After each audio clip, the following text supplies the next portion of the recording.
नमस्कार, बहुत स्वागत है आपका। आप देख रहे हैं जनमन और मैं हूं आपके साथ विवेक शुक्ला। बागपत से खबर है, बीजेपी सांसद साक्षी महाराज ने मुसलमानों का अल्पसंख्यक दर्जा खत्म करने की मांग की है।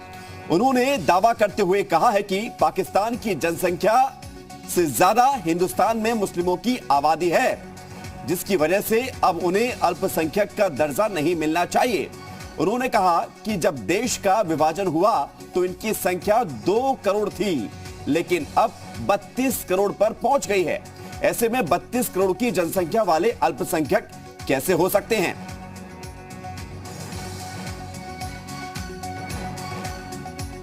मैं अपनी सरकार से विनम्रता पूर्वक आग्रह करना चाहूंगा कि तत्काल प्रभाव से मुसलमानों का अल्पसंख्यक दर्जा समाप्त होना चाहिए। यह आवश्यक भी है। जिनकी संख्या 32 करोड़ हो वो अल्पसंख्यक नहीं हो सकते। पाकिस्तान से दोगुनी जनसंख्या है, अल्पसंख्यक नहीं हो सकते। देश का विभाजन हुआ तब 3 करोड़ के करीब थे और आज 32 करोड़। उधर प्रयागराज में अखिल भारतीय अखाड़ा परिषद ने साक्षी महाराज के बयान का समर्थन किया है। नरेंद्र गिरी ने कहा है कि भारत में रहने वाले मुस्लिम अब अल्पसंख्यक नहीं हैं, इसलिए मुसलमानों का अल्पसंख्यक का दर्जा खत्म होना चाहिए। उन्होंने यह भी कहा कि अल्पसंख्यक के रूप में जो भी सुविधाएं मिल रही हैं उसे भी तत्काल बंद कर देना चाहिए।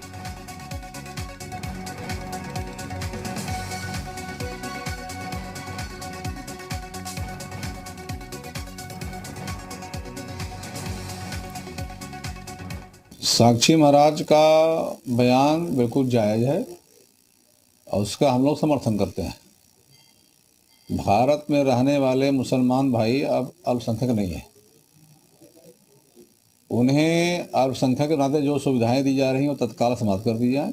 केंद्र सरकार से हम लोग ये मांग करते हैं, सभी संत महात्मा, कि मुसलमान अब अल्पसंख्यक नहीं है और समान नागरिकता कानून बिल लाना चाहिए। और चलिए, दो खास मेहमान हमारे साथ जुड़ रहे हैं, उनसे आपको रूबरू कराते हैं। हाजी हसन साहब है, मुस्लिम स्कॉलर है, हमारे साथ जुड़ रहे हैं, और जगत गुरु राम दिनेश आचार्य महंत है, हरिधाम पीठ के। स्वागत आप दोनों का जी उत्तर प्रदेश उत्तराखंड में। पहला सवाल हाजी हसन साहब आपसे है कि जो मांग साक्षी महाराज ने की है कि अल्पसंख्यक का दर्जा मुस्लिमों से खत्म होना चाहिए, मुसलमानों को नहीं देना चाहिए, आपकी प्रतिक्रिया क्या है इस पर? देखिए, साक्षी महाराज वर्तमान क्या भविष्य में देखते रहे कि उनका काम ही है। उनको मुसलमानों से कुछ खास दुश्मनी है, कुछ ऐसा लगता है कि कुछ उनको पर्सनल इतना ज्यादा है कि मुसलमानों के खिलाफ वो जहर उगलते ही रहते हैं और सरकार अभी तक इनके ऊपर संज्ञान नहीं ले रही है। हर बार ये कह के इनको किनारे कर दिया जाता है कि उनका पर्सनल बयान होगा, इससे पार्टी का कोई लेना। लेकिन इस वक्त मैं भारतीय जनता पार्टी से और हमारे मुख्यमंत्री योगी आदित्यनाथ जी से कहूंगा कि इस तरह के जहरीले बयानबाजी कर करके ये जो भाजपा की एक मेन लाइन रही है कि सबका साथ, सबका विकास, सबका विश्वास। एक तरफ मुख्यमंत्री प्रधानमंत्री कहते हैं एक हाथ में कुरान, एक हाथ में लैपटॉप, चाहे देखना चाहे पसंद करेंगे। दूसरी तरफ साक्षी महाराज है जिनको दर्जे से ही मुखालफत है। भाई ये बता रहे हैं कि 2 करोड़ पॉपुलेशन थी जब देश आजाद हुआ था, तब पूरे देश की पॉपुलेशन क्या थी, ये क्यों नहीं बता रहे हैं? सिर्फ और सिर्फ गुमराह कर रहे हैं। आज अगर 37% है और उसके बाद मुसलमानों की पॉपुलेशन तो बता रहे हैं, लेकिन बहुसंख्यक की पॉपुलेशन क्यों नहीं बता रहे? आप पाकिस्तान से हमारा कंपैरिजन कैसे कर सकते हैं? पाकिस्तान से हमारा क्या लेना देना? हम हिंदुस्तानी हैं, हिंदुस्तान की मिट्टी में पैदा हुए हैं और यहाँ के संविधान को, अपना आईन को अपनाया है और इसी के साथ हम जिए हैं और इसी के साथ। नहीं हाजी हसन साहब, तो ये बात आपकी ठीक है, पाकिस्तान ये बात आपकी ठीक है। थोड़ा सा इसमें समझदारी पूर्वक हम चर्चा करेंगे। देखिए, बात इतनी सी है कि अभी आप ही ने कहा कि हम भारत के संविधान में विश्वास रखते हैं। भारत का संविधान सबको समान रूप से देखता है, सबको समान अधिकार भी देता है, लेकिन क्या अब इस पर विचार नहीं होना चाहिए कि जो उस वक्त की मौजूदा स्थिति थी या जरूरत थी 1947 की, अब उस पर विचार ही हो जाना चाहिए? 2 करोड़ की जनसंख्या यदि उस वक्त थी और देश की कुल आबादी 30 करोड़ की थी, आज कुल आबादी लगभग 130 करोड़ है और 32 करोड़ साक्षी महाराज बता रहे हैं कि मुस्लिम हैं, तो क्या इस पर विचार नहीं होना चाहिए? अल्पसंख्यक का दर्जा खत्म हो या ना हो, कम से कम विचार तो होना चाहिए कि जरूरत है भी इसकी या नहीं है? देखिए, जैसा कि आपने खुद ही बताया कि तब 2 करोड़ मुसलमानों की आबादी थी और जो परसेंटेज उस वक्त था वही परसेंटेज लगभग निकल के आ रहा है कि आज के वर्तमान में जो शास्त्री महाराज जी बता रहे हैं उनके हिसाब से भी कोई बहुत ज्यादा फर्क नहीं पड़ा। लेकिन बीच बीच में सच्चर कमेटी, रंगनाथ मिश्रा कमेटी, जो सिफारिशें आती रही, सरकारें फर्क पड़ा है। बहुत करती रही। फर्क मैं बता दूं आपको हाजी हसन साहब, 30 करोड़ की आबादी, यदि मैं गलत नहीं हूं, जहां तक मुझे पता है, मोटा मोटा एक बता रहा हूं कि 30 करोड़ की आबादी 1947 में भारत की थी और उसका 10% होता है 3 करोड़। लेकिन उस समय मुस्लिमों की आबादी थी 2 करोड़, यानी कि 10% से कम। आज यदि 120 करोड़ 130 करोड़ आबादी मान लीजिए और 32 करोड़ यदि आबादी है मुस्लिमों की, तो ये लगभग पहुंचता है 30% के आसपास। देखिए, ये आंकड़े भी साक्षी महाराज की है। ये भी आंकड़े कि 120 करोड़ कुल आबादी है, उसमें 32 करोड़ मुसलमानों की आबादी है। ये आंकड़े भी साक्षी महाराज के, भारत सरकार के नहीं है। भारत सरकार के आंकड़ों पे बात होगी या साक्षी महाराज के आंकड़ों पे बात होगी या अमेरिका के किसी सर्वे कंपनी के आंकड़ों पे बात होगी?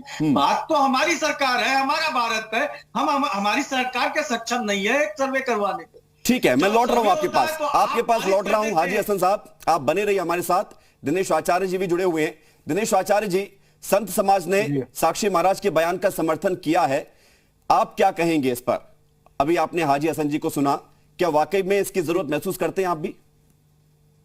निश्चित रूप से जो साक्षी महाराज ने कहा है उस पर विचार होना चाहिए। जैसा आपने भी कहा, किसी बात को सिरे से खारिज कर देना, इसका अर्थ ये बिल्कुल नहीं है। हाजी हसन साहब से मैं कहना चाहता हूं कि देश से निकालने की बात हो रही है या आपको अलग करने की बात हो रही है।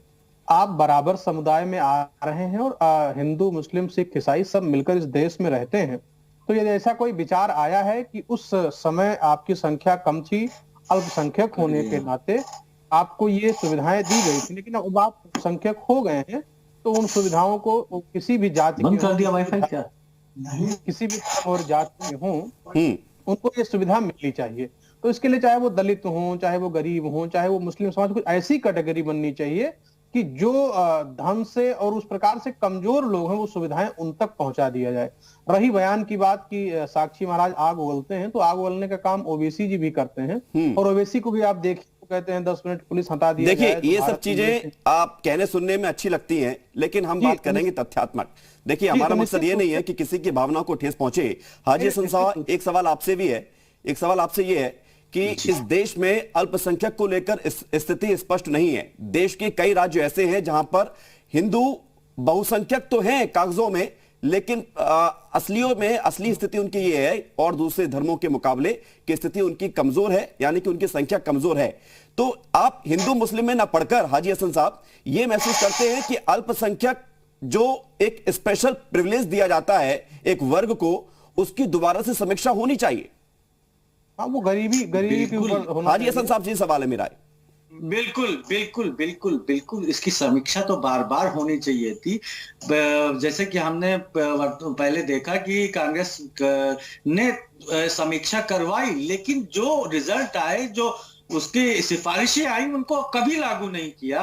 तो बिल्कुल समीक्षा तो होनी चाहिए, बिल्कुल समीक्षा होनी चाहिए सभी राज्यों में जहां पे जो भी अल्पसंख्यक है, जिसको जो सुविधाएं उसके हक में बन रही है, वो सरकार का काम है, केंद्र सरकार उन तक जरूर पहुंचाए। इसकी समीक्षा होनी चाहिए, इस पे बात तो होनी चाहिए, क्योंकि खाली दर्जा दे देने से किसी का उत्थान नहीं होता, खाली बयान दे देने से किसी का कोई फायदा नहीं होना। ठीक है, यदि समीक्षा होनी चाहिए, आप ये मानते हैं, तो बयान के सार पर जाइए, शब्दों पर मत जाइए। स्वागत कीजिए इस फैसले का। स्वागत, बहुत धन्यवाद हमारे साथ जुड़ने के लिए हाजी हसन साहब और दिनेश आचार्य मैन जी, हमारे साथ आप जुड़े।